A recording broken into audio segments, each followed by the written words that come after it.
Hello everyone, welcome back to the channel. Let's continue implementing the product feature by creating a new screen. Let's call it product detail screen. Page product detail screen. As usual, let's define the needed states. The first state that we need is the product state, the command that's going to allow us to toggle the current products on and off from the wishlist, and the dedicated command parameter. The authenticated user. This product detail screen depends on the product's ID. Therefore, we have to add here long and product's ID. And whenever this component is ready, let's hoist this method, even if it's optional, by passing the product's ID and generate the handler. Let's create a new event. Let's call it, it's going to be of type event handler, nullable. Let's call it mounted. If it's not null, and invoke this and pass the product ID. Here it should be long instead of objects. In this particular page, we're going to add the breadcrumb. We're going to handle it later on. Now let's come back to the product detail XAML file and let's define this particular page. First things first, we need to specify here the layout. It consists of two rows. The top row for the breadcrumb and second row for the content of the page. Let's add here the column definition. And let's add here right off the bat the margin. Let's do here, for example, 0, 20, and 0 and 20. Now for the row definition, as the first element that we have to define or to add, which is the breadcrumb. Let's add some margin, and for the horizontal alignment should be left. Now, whenever we click on this breadcrumb item, let's hoist this method, as I said earlier. All right, let's deal with this by creating an event handler. In the event handler, you have to group that in a record. The navigation data, under navigation, it's going to be of type string. The whole thing should be nullable, item click triggered. In the method, we're going to do breadcrumb item click triggered, invoke this, and new navigation item data of type string. Once clicking on this particular navigation data, we have to pass basically the next screen, which is home screen. It's going to be the home screen because the product detail screen is not going to be clickable, all right, under the breadcrumb. And for the second argument, it should be the navigation service that belongs to this particular product detail screen. Now under the presentation, now we have to set the breadcrumb item source from the state navigation items. Now for the second item, which is the row number 1 as an index, gonna wrap everything within a card, as we have done under the Vuetify application, core UI and card. For the margin, it's gonna be 80, 80, and 0. Card background, it's gonna be surface. Dynamic resource to handle light theme and dark theme. And for the border radius, is do 6. Now we have to handle the loading indicator and the contents of the page. It has to be responsive.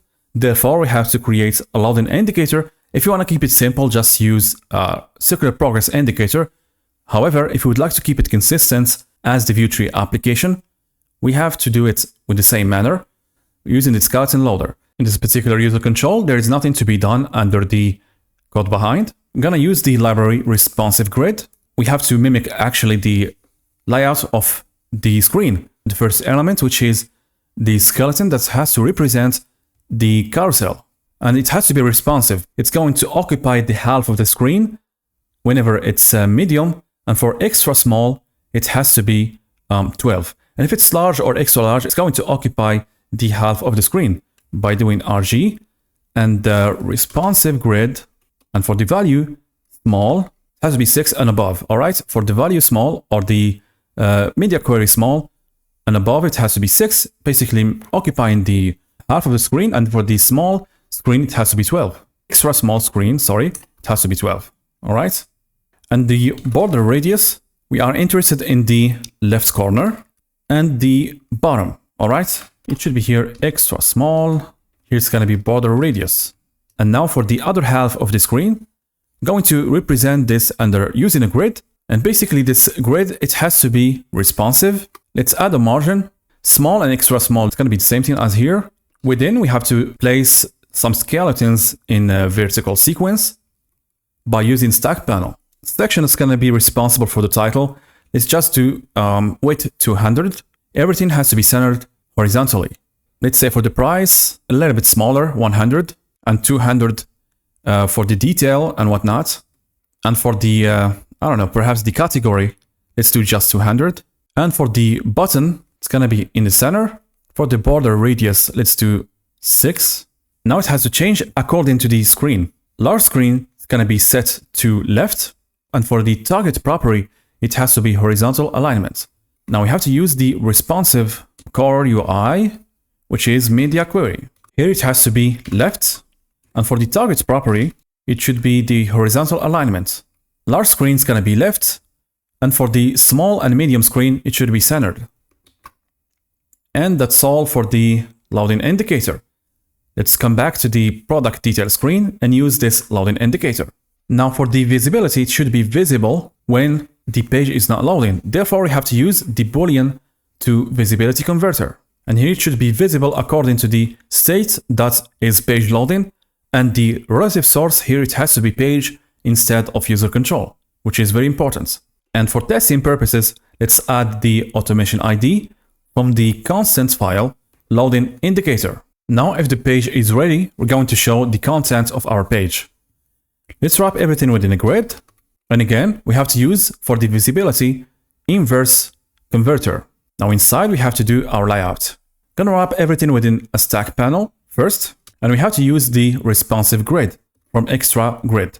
The first thing that we would like to put here is the carousel. For testing purposes, let's add the automation ID. Let's try to imagine the scenario. I would like to, in our end-to-end test, to check if we have the correct URLs. What I've thought about actually is to convert the URLs into a string and to compare the string. If we have basically the same string, we can say that we have the correct URLs. First of all, we have to check that the value is of type IEnumerable. Let's get the separator from the parameter to make it more reusable. Now we have to store the items basically by casting the object, and we have to map it actually to string. Next, we have to return, as shown here, string and join separator. Each item is going to be separated by a comma or whatever you want to do under the parameter. Empty string for the default content. Now we can attach basically the property, automation property. You can do that actually in the code behind, but I prefer to do it here under the example file. From using binding, and we have to use the converter and no parameters because the default parameter is a comma. And for the source, it has to be the state, product, and media URLs that we have defined earlier under product model. Let's do here the original URLs. Now let's set the border radius left and the bottom to 6 and the height 700 as done in the loading indicator. This carousel should occupy 6 under small screen and 12 under extra small screen as we have done in the loading indicator. And for the source, it has to be from the state original URLs. I think that's pretty much it for the carousel.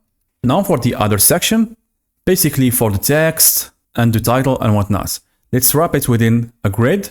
It has to occupy 6 under small screen and extra small 12. It consists of the title from the state as well as the content of the price. Just to make it more appealing, it has to be within a stack panel. First of all, we have to put here the label price as subtitle 1.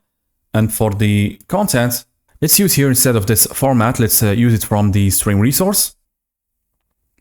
Let's add another stack panel containing label description as well as the content of the description. Now we have to add the label quantity and the content quantity using stack panel orientation horizontal. Now for the foreground of this text should be according to the value in stock. Therefore, I have to create a converter for it.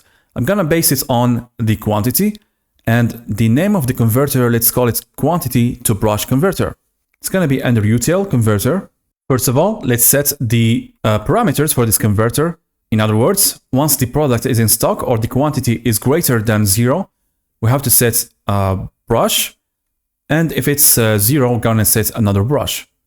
Most likely it's gonna be green or success and error colors. Now, if the value is integer, let's call it quantity. And as a fallback, it has to be transparent.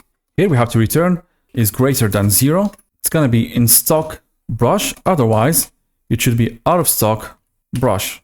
As you can see here, it's hell on earth when it comes to stuff or dynamic stuff using bindings and converters.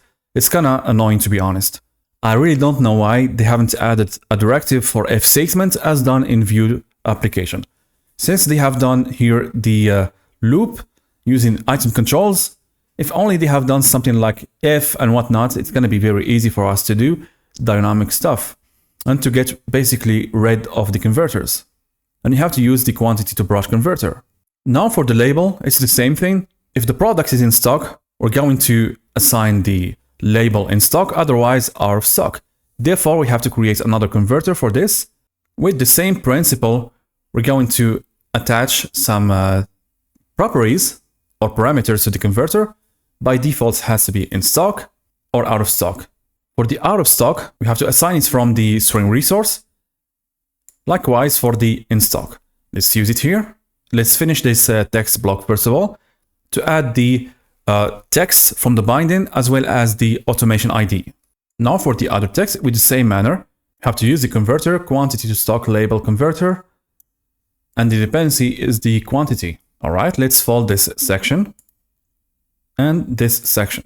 You can add here comments if you are overwhelmed, and you have to show here with the same manner that we have done here, the label category, underneath it has to be the category value. And we have to set for testing purposes the automation ID from the constants.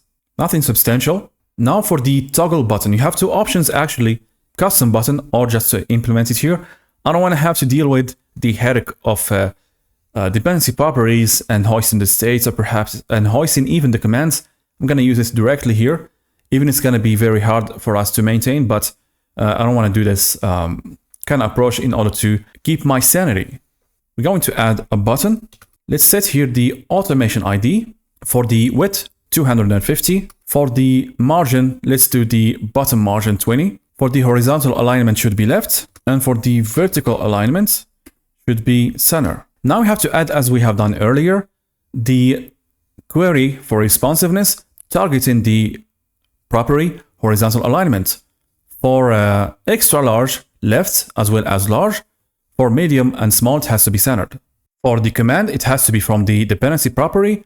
And for the binding, it should be the toggle command parameter from the dependency property. Now for the content, it's very simple. We have just to add the buttons, basically. Whenever it's in wishlist, we're going to add the minus, heart minus, and the label remove from wishlist, and vice versa, plus hearts plus, and add to wishlist if the item is not in the wishlist. I'm going to stack this horizontally. We have one SVG and one text. And the SVG source is going to be depending on whether this product is in wishlist or not. The foreground should be always primary. Now we have to target the SVG source. We're going to proceed with multi-binding converter. Let's call this converter in wishlist to icon multi-converter. And we have to add another converter for the label that you have to call in wishlist to label multi-converter. In own time, actually, you can think of a more generic use of the converters, but it's going to be a little bit complicated for this tutorial. We have to set, first of all, the parameters in wishlist and not in wishlist icons to be used. Let's store the value in wishlist. First of all, we have to check if the source is an observable collection of type long, and the second parameter, a long value. In this case, we're going to call the function contains on wishlist. And finally, if it's in wishlist, we're going to assign the icon in wishlist, otherwise not in wishlist. With the same manner, we're going to define the other one for the label. With the same manner, instead of icons, we will use strings. Add the core UI images. Now for the value of in wishlist, we're going to use the heart minus, otherwise heart plus. Likewise for the other converter. Now let's come back to use that under the SVG and the text. For the first argument, it should be the list, and the second one is the product ID from the sales. Now we have to store actually in the code behind the ID whenever it's loaded. And whenever it's loaded, we're going to assign the product ID from the argument. Now under the product detail screen, we can access the ID, and we have to make here, which is very important, update source trigger to change the binding. With the same manner, we're going to add next to this particular SVG a text using the binding, and that's pretty much it. Finally, we are done with implementing this page. Now it's time to make a dedicated preview for this to make sure that we have done things correctly. we have to use scroll viewer and a stack panel and a frame. Let's name the frame main frame. Now in the code behind, let's add in the view model the product detail. It's gonna be basically from mock data, and we have to add the computer property can't toggle wishlist when the authenticated user is not null. Now we can simulate the events on product events. Let's create this function getProduct. After 2 seconds, we're going to assign the product detail, and we have to set is page loading to true before loading and after loading false. We have the onToggle wishlist ready. Just to add here the can execute name of can toggle wishlist. Let's create a private member for the view model. Before adding the data context, let's initialize the page and ID. Now we have to set basically the data context for this particular screen as the preview view model. All right. We have to use the binding maker to force the binding that we have implemented earlier. We have to bind basically target, which is the screen. For the target property, this is basically what we are going to do in the implementation of the layout. To assign directly the view model and just to be content with this, it's not gonna work. It's gonna work only if you are dealing with, if you have created under this particular detail screen, the view model. Then it's gonna work as expected. However, if you try to hoist the state, you need to make this binding maker or to implement some kind of binding that's going to force the binding and to create the necessary link between the view model and the screen. For the target here, it's gonna be product detail screen and state property.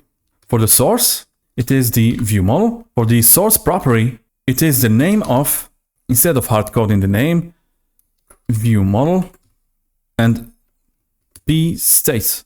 And for the mode, it's gonna be one way. Here should be property name instead. Likewise, for the other properties, when it comes to toggle wishlist command, the screen is ready by calling mounted. Here it has to be the product ID. We're going to trigger the event from the view model on product event, and you have to pass here the new event. The related event is the event load product, and you have to fill in the blanks. Before running actually this particular screen or preview, try to run PHP artisan serve and make sure that your servers are up and running. I think that's pretty much it.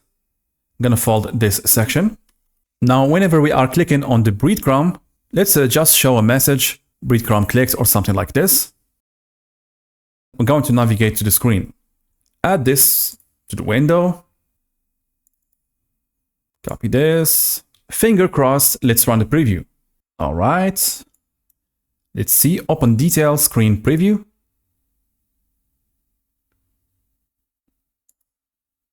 All right, here is the, okay, we have some kind of problem here. It shouldn't be visible at first. And we have something under the async image. Let's check first of all if we do have some binding issues. These are not related to our project. We don't have any binding issues. The problem here is the value empty string is not a valid property under help text. Let's go back to the product detail screen and see if we haven't missed anything here.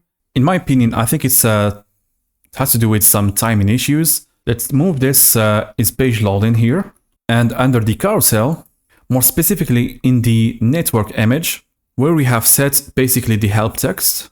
Before doing this, we have to check first of all if the image and URL string and is null or white space. It has to be the opposite. Then we can add this particular, or we can just do it actually differently. Instead of assign the URL, image and URL, network image, for example. Otherwise, it has to be the URL. All right. Let's see if it's going to solve the problem. Run the preview.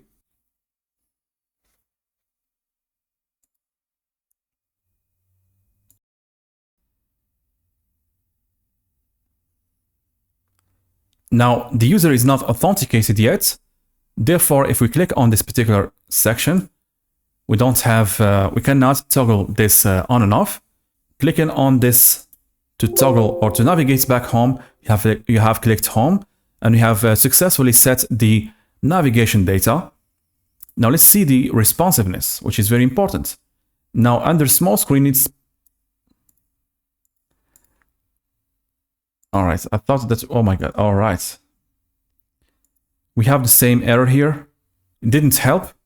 Instead of doing this, we're going to assign, I'm gonna check actually if it is null or white space. If it's null or white space, we're gonna do directly the image URL.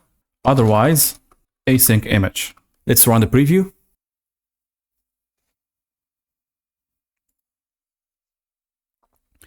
As I said earlier, this is basically the layout for the mobile. Now let's increase the screen width. And we have exactly what we had under the Vuetify application. The problem is gone, actually. You have to update the authenticated user. I guess we have a problem here because I just forgot that we have set the authenticated user. It shouldn't be null, actually. Basically, it has to toggle on and off the wishlist. Let's try to remove basically this particular section. And let's rerun the preview.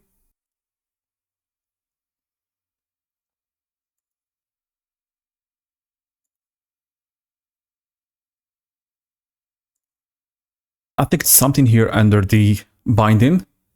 We have set the binding for the state as well as the toggle wishlist, and we haven't set actually the binding for the authenticated user.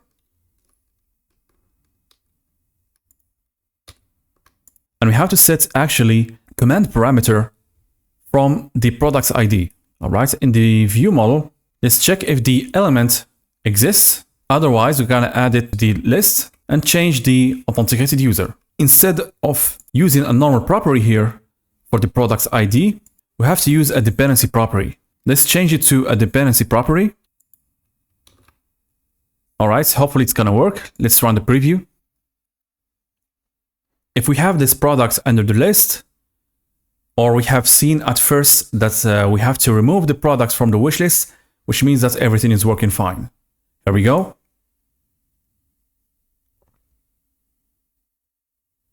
Let's check the button. Here we go. That's very nice. We can remove it from the list. Let's click on this particular button. And we can toggle the button back and forth, which is good. And finally, we got it to work. The trick here, basically, just for the updates, according to the previous solution, under the screen,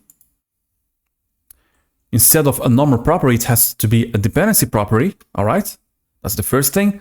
Now for the preview, code behind, we have to set the parameter to update the value of the dependency property. And basically, we have to bind the authenticated user. All right, that's all we have to do. And for the rest, under the user, nothing to be done here because this is an observable collection. It's going to observe the changes of this collection. Let's run the other preview for the products fragment. All right, it works fine. I think that's pretty much it. One last screen to go to end this video. For the search results screen, it's going to be the same thing actually as the products fragment. I'm not going to take any chances to tamper with the code. I'm not going to do the same mistake under Kotlin. The only difference is it should be a page instead of user control. Let's switch to the code behind. It's going to have basically the same thing as we have done under the products fragment. Pretty much, I'm going to copy the whole thing and paste it here. All right, the only difference here is actually the breadcrumbs, because we're going to put here the breadcrumb in this top section of the screen.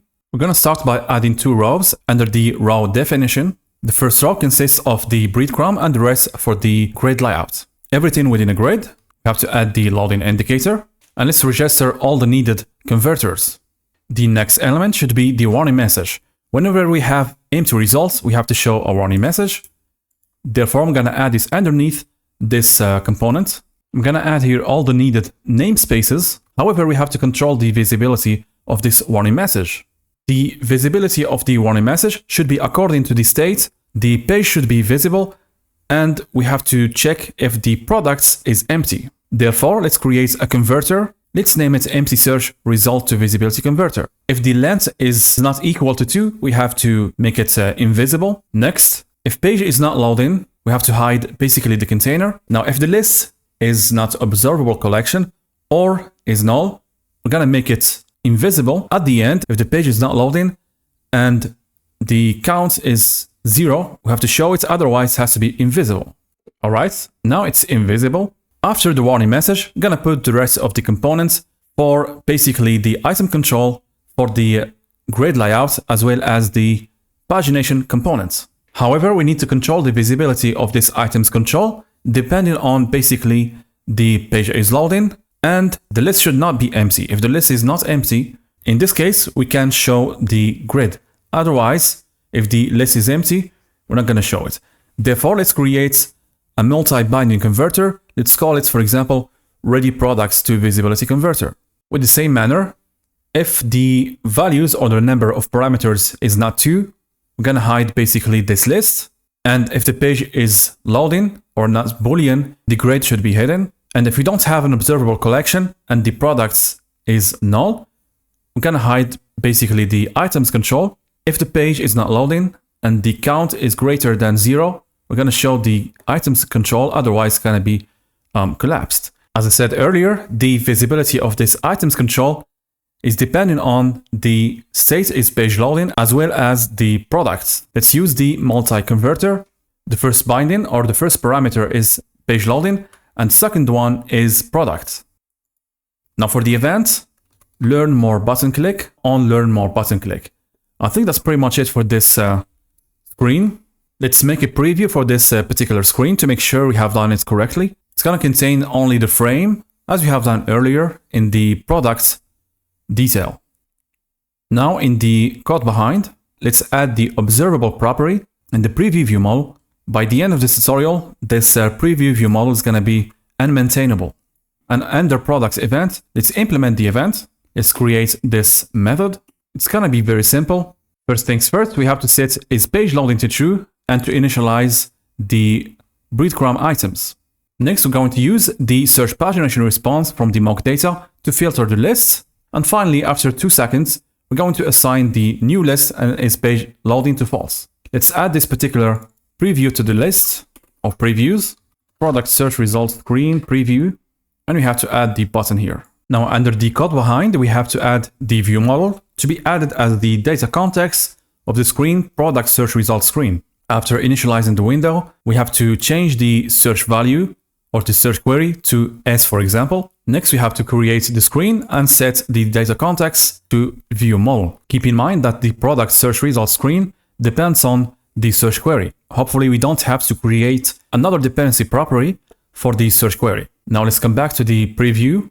Next, we have to set the data context of this particular screen to view model, and you have to assign the pagination trigger command to next page command. Now, once the screen is mounted, trigger the event search result. On breadcrumb item click, we're going to do the same thing here that we have done under the fragment. And let's create another private function as we have done here. And I will attach it to the screen, learn more click, and we have to navigate to the screen. All right, I think everything is set. Let's run the preview. All right, let's click on this preview.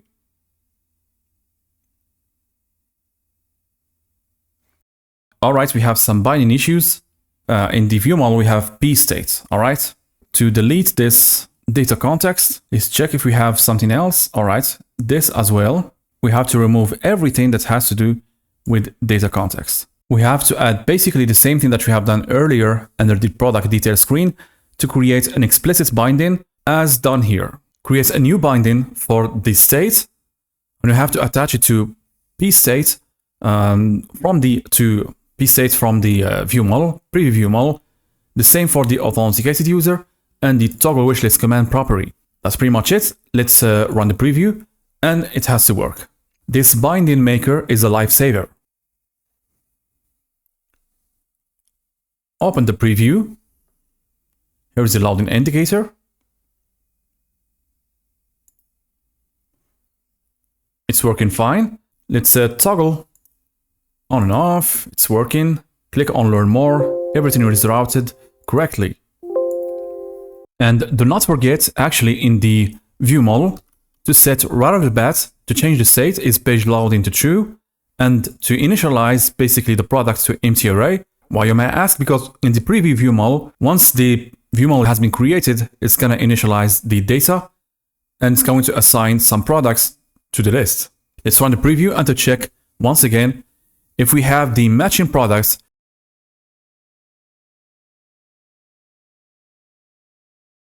Click on this.